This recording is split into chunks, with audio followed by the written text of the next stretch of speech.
Hello, I'm Damian Barrett and welcome to Access All Areas. They may have been having a ridiculous fight all week about a medal, but Freo and West Coast finished the round with a fantastic derby where the Eagles came out on top. Jimmy Bartel, Matthew Lloyd, it was a great match. It was sensational. It was a gripping game, sitting on the couch at home watching that one. The atmosphere was just sensational. They were just that better side all day, the West Coast Eagles. I think their top-end talent are right at the top. You look at players like Yo, Lacroix, Nat Nui, Shui. We'll talk about a few defenders shortly. They couldn't be playing any better. I think they could possibly be top four, not just make the 8, but be a top 4 side this year. Well, it certainly lived up to the expectation. We sort of thought it'd be the match of the round. First time at Optus Stadium over there. Two sides going well, but for me as well, I took a lot out of the Freo performance. Walters going down, you thought maybe that was the end for Freo. He's such a threat forward, but you go through the names. Ryan, Chera looks like a player at the level, and Pearce as well is a super defender. Yep.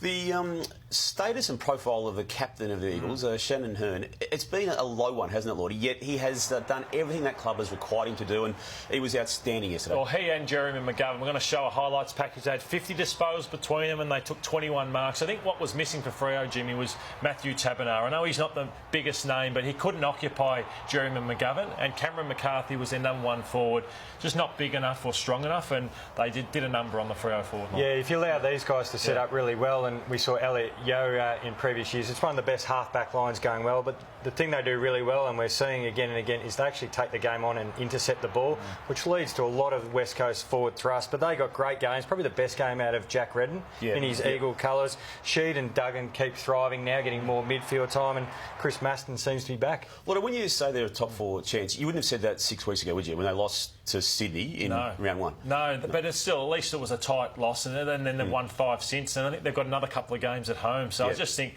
they'll hardly lose one there. They've already pinched a game away, beating Carlton at the G, so they don't have to do too much to be a top 4 side. Tigers and Collingwood at the MCG, great game for all of it, really. Ultimately, though, a 43-point win to the Tigers. It, I suppose, says to the footy industry that the Collingwood team, as good as they've been for the past 3 weeks, Jimmy, is a little bit off. Yeah, it was great the way they played. It was a high-pressure game. They matched Richmond around the contest. They took the game on. They were brave. They tried to take the ball up through the middle.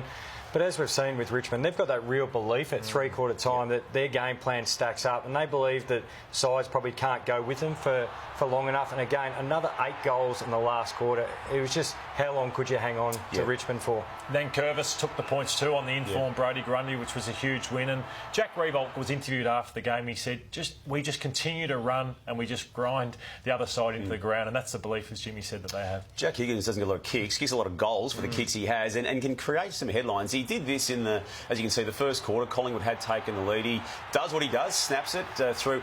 Gets hit here by Lyndon Dunn, and another free kick is awarded. The controversy around this is Dunn going down himself when Castagna gets him. I don't have an issue with how this played out. Free kick to Higgins, another goal with the Tigers. But do you think it should have been cancelled out, Lloydie? Because the free kick awarded to Higgins was for the late bump, but then as we see, I think it's Castagna here who comes in and cleans him up. Do they cancel each other out? I don't think so, because I think Dunn made more of his, whereas I think Dunn shouldn't have hit. He's got to be smarter than that, the hit on Higgins. I think the bigger discussion point, Damo, is should we scrap the second shot, and should every ball just go back to the middle? So I reckon that makes as much sense as anything. So I think the penalty's far too big, and they should have had the next kick through the middle. Because if Higgins did that to Dunn, the best case for Collingwood, it only goes back to the centre. Yep.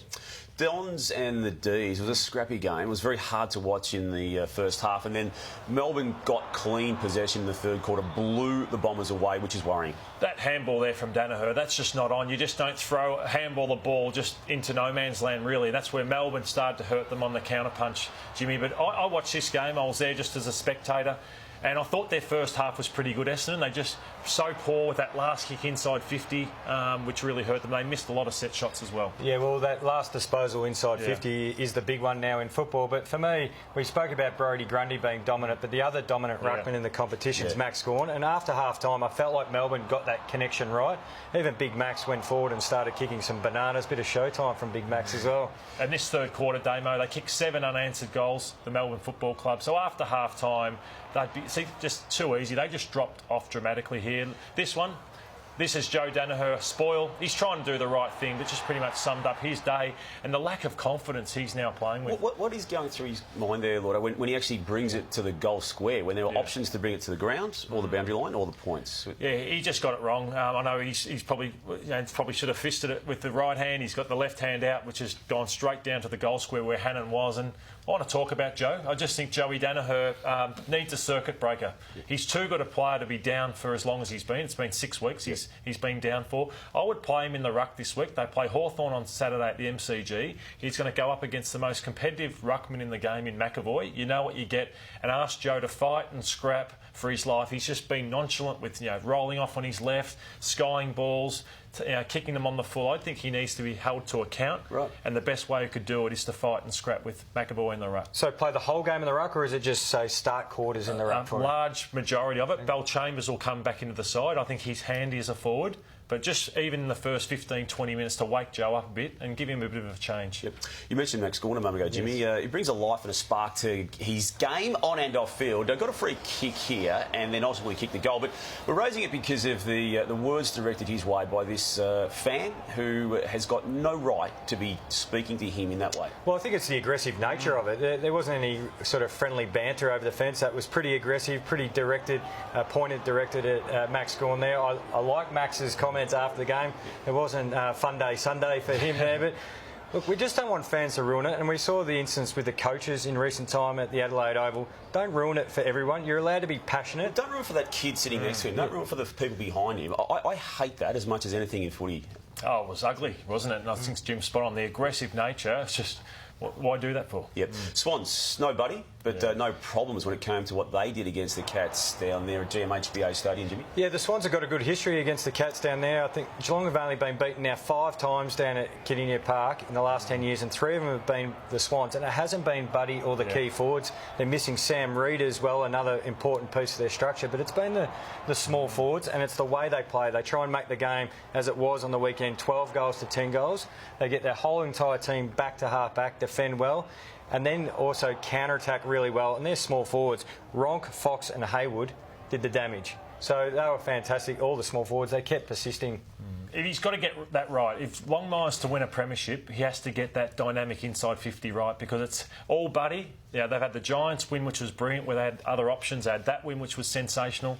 And then Buddy comes back. So now you've seen what they did without him. What do they do with him? They can play him higher sometimes, don't they? Throw him on a wing sometimes. Throw him into the midfield sometimes. I just think it just goes back into the old model too many times. Unusually for Josh Kennedy, he had 2 quiet games, Western Bulldogs and Adelaide, and then he just returned to his absolute all-time best in that last quarter. Well, it's funny, as you said, unusual, because he's been such a champion and he just plays well every week. We got shocked that he played a bad one and then an average one.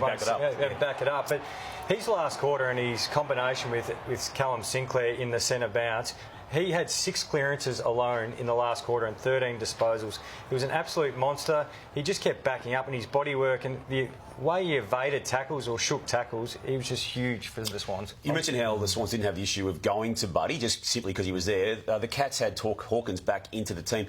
Didn't work for him, didn't work for the Cats. He had a frustrating day. You'll see some passages of play here where he's out position, frustrating him not getting a free kick there, and it just wasn't a good game for him. Is he just out of touch? Are they not bringing it to him properly, Jimmy? Oh, it was his first game back, so he missed last week with back spasms, I think it was. He was laid out, and they brought in George Hall and Smith. That should have been a free kick there, shouldn't it? Yeah, that should have been a free kick. But I think in general, forwards try and highlight the fact that if they feel like they're getting hard done by or being sort of scragged a bit, they do try and highlight it to the umpires to keep them on their toes.